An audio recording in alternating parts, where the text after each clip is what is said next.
नमस्कार दोस्तों, welcome to the new episode of हफ्ते का हिसाब, जहां हम हफ्ते भर में जो जो चीज़ें हुई है उसके बारे में आपको हिसाब किताब देंगे।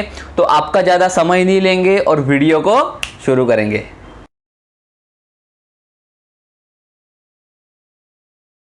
सबसे पहले हम बात करेंगे इंडिया के कोरोना की सिचुएशन के बारे में।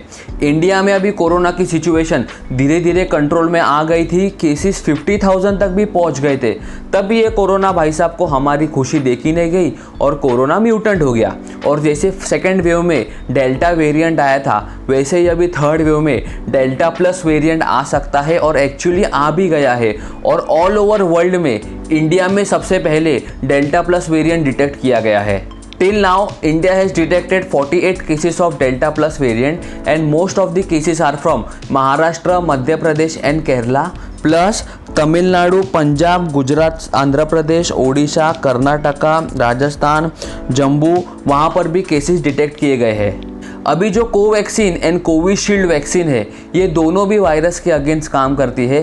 जैसे वायरस का वेरिएंट आया था अल्फ़ा, बीटा, गामा और अभी जो डेल्टा वेरिएंट आया है, इन सब पे वैक्सीन काम करती है। प्लस जो स्पुतनिक वैक्सीन है वो भी अच्छे से इस वेरिएंट पे काम करती है।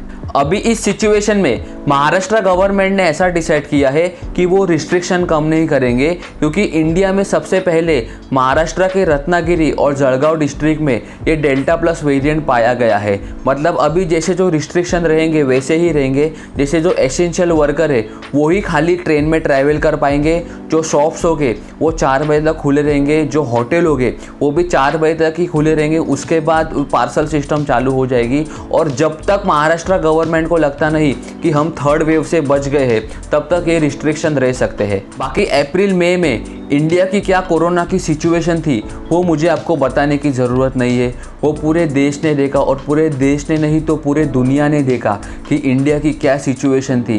पर जब भी देश रो रहा था, जब भी देश मर रहा था, जब भी देश जल रहा था, तभी जो सेंट्रल विस्टा प्रोजेक्ट है उसका काम मस्त में चल रहा था। और उसके ही कुछ काम की तस्वीरें जो यूनियन मिनिस्टर है हरदीप सिंह पुरी, उन्होंने शेयर की है। आपके स्क्रीन पे आपको क्लियरली दिख रहा है कि कैसा सेंट्रल विस्टा प्रोजेक्ट का काम अच्छे से चल रहा है। और ये फ़ोटो में देखो कैसा सेंट्रल विस्टा को सजाया गया है।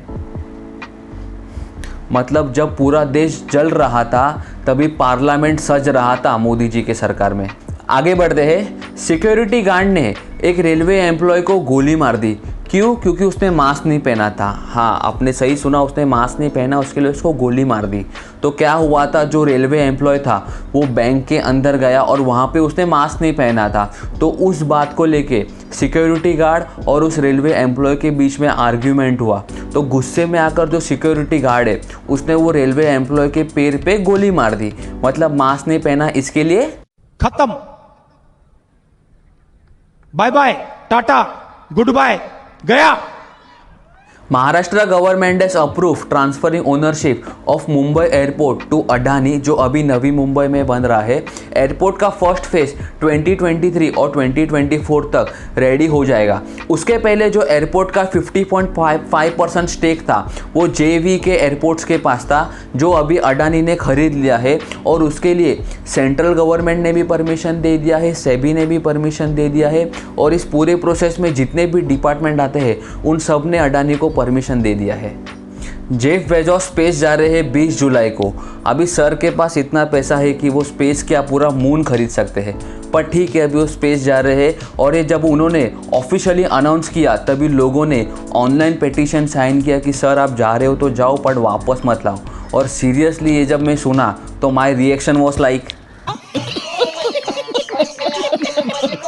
A woman who was born without a uterus gave birth to a healthy baby। और जब भी मैंने ये न्यूज़ पढ़ा सो माई रिएक्शन वॉज लाइक पर जब मैंने पूरा न्यूज़ पढ़ा तभी मुझे पता चला कि actually she was born without a uterus, but at age of 32 उसने डिसाइड किया कि उसे एक बच्चे को बर्थ देना चाहिए। सो उसने यूट्रस ट्रांसप्लांट किया। मतलब जैसे हेयर ट्रांसप्लांट होता है वैसे ही उसने यूट्रस ट्रांसप्लांट किया और वो सक्सेसफुल भी हुआ।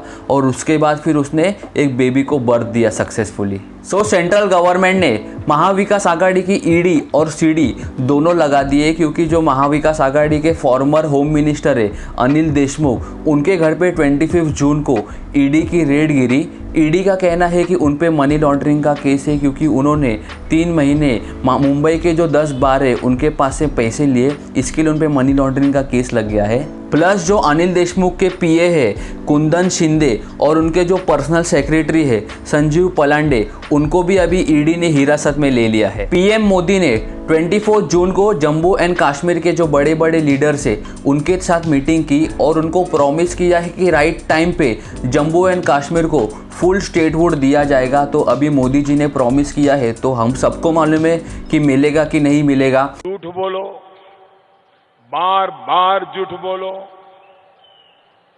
जो भी बोल सकते हैं सब झूठ बोलो। पर आपको क्या लगता है कि जम्मू एंड कश्मीर को फुल स्टेटहुड मिलेगा? मुझे कमेंट सेक्शन में ज़रूर बताइए। और इस हफ्ते की सबसे बड़ी न्यूज़, इंडिया और न्यूजीलैंड की मैच हुई थी इंग्लैंड में, जिसमें इंडिया बहुत अच्छे से न्यूजीलैंड के सामने हार गई। और जो हिसाब से विराट कोहली की कैप्टनशिप चल रही है वो हिसाब से मेरे ओपिनियन में विराट कोहली को कैप्टन के पद से हटा देना चाहिए और वापस धोनी को बुलाना चाहिए, क्योंकि मेरे ओपिनियन में धोनी से अच्छा कोई कैप्टन हमारे पास था नहीं। और एट द एंड ये वीक में इंस्टाग्राम पे ये रील्स सबसे ज़्यादा ट्रेंडिंग में थी।